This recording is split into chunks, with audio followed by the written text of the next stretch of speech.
In this tip of the day, let's take a look at a unique way to use the hatch command for identifying pockets and pocket depths within OneCNC. This is especially useful when working with wireframe geometry. So for example, let's say this pocket is minus 300 thousandths deep.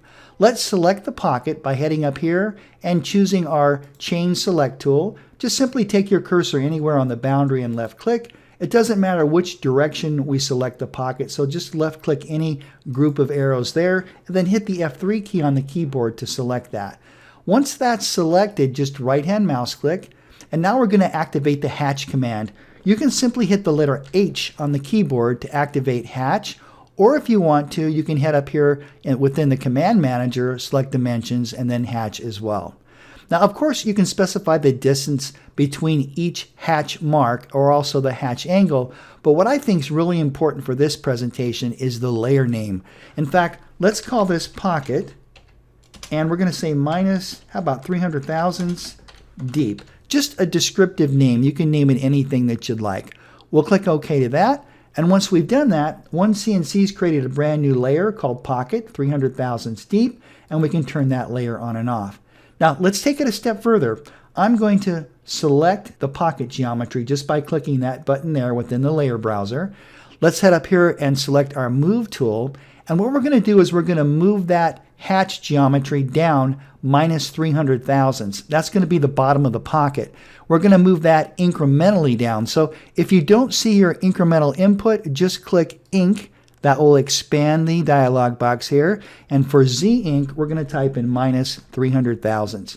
That looks great. We'll click OK to that. And when we're done, we can right-hand mouse click. Now, with the geometry still selected, if you want to, you could even give it a different color. We could head up here to our Alter tool, and why don't we give it, how about a green color, something like that. All right, very good. Now, what's nice now is that almost looks like a 3D representation of the part, even though we're just using wireframe geometry. We can quickly look at this geometry and realize there's a pocket, and that's at the proper depth. And of course, you can turn that layer on and off if you want. Another nice thing is that this will show up within your preview toolpath as well. So if I quickly head back over to the command manager, let's go into our stock toolpaths, pocketing. I'm going to left click the pocket to select it and then right click. I'm just going to use the default parameters for the tool here. I'm going to say the speeds and feeds are fine. We'll click next on that. Now for final Z depth, I'm going to put in minus 300 thousandths. But here's another advantage of having that crosshatch geometry down at that depth.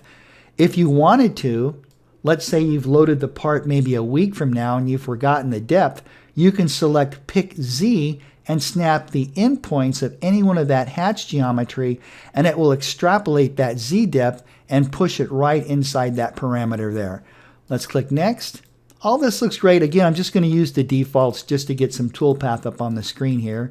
That looks good. And so if we were to take this into preview, we can right-hand mouse click, Preview Toolpaths, and you can see now that that crosshatch has been brought in here as well. So it's a nice visual reference to specify the very bottom of the pocket, and it's all done with just simple 2D geometry.